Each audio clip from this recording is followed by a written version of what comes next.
We are excited because, of course, we have Monday, September 5th, 2022, coming up with Tim Lowry. He's going to teach a workshop called Telling from American History. And what time will that be on that Monday, which is Labor Day in the United States, if you happen to be in the United States, is 9 a.m.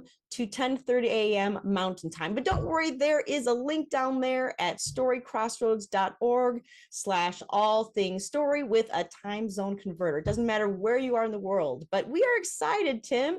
Well, what are some things we can expect with this workshop?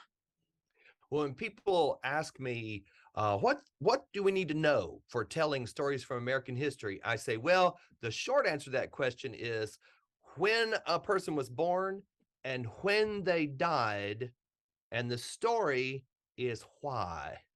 That's what we're going to talk about.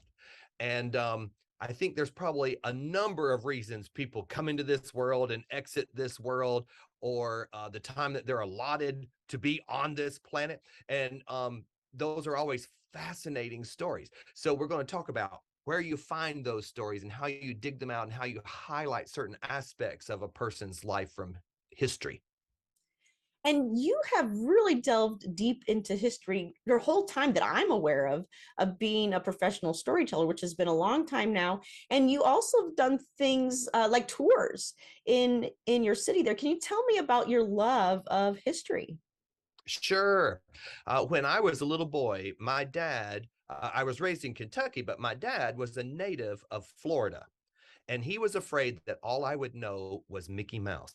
And so every year when we would go visit the grandparents in South Florida, we saw historic sites, museums, battlefields, burial grounds, everything we could possibly access. So history was kind of like a family hobby. And then when I left the classroom as a full-time teacher and became a professional storyteller, there was a huge need to make American history exciting. And so I saw a market and I was like, haha, I have stories from all those places I visited when I was a kid. So that's how it got started. And for years, for a full 10 years before I ever traveled nationally, I traveled all over the state of South Carolina doing stories of American history for school kids.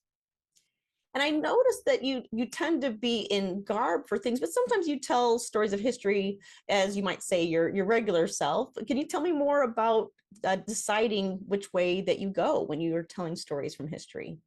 Sure. The rule is that costumes should always serve the story, and particularly when you visit an educational setting, a museum or a school or a library, you're kind of like a walking museum for that event. And so I find that costuming is often very useful. I usually make the rule that you have to tell a story about your outfit before you start into anything else so that people can kind of get acclimated to what you're wearing and that kind of thing. But some of that comes from me being a theater major in college. I've always loved dress up. Who doesn't? Oh, I love it. Well, there's going to be so much more that you will be sharing, and we're all excited about it. Again, everyone, this is on Monday, September 5th, 2022. That is 9 a.m. to 10:30 a.m. Mountain Time. But again, that link right there, storycrossroads.org/all-things-story. You can find a time zone converter.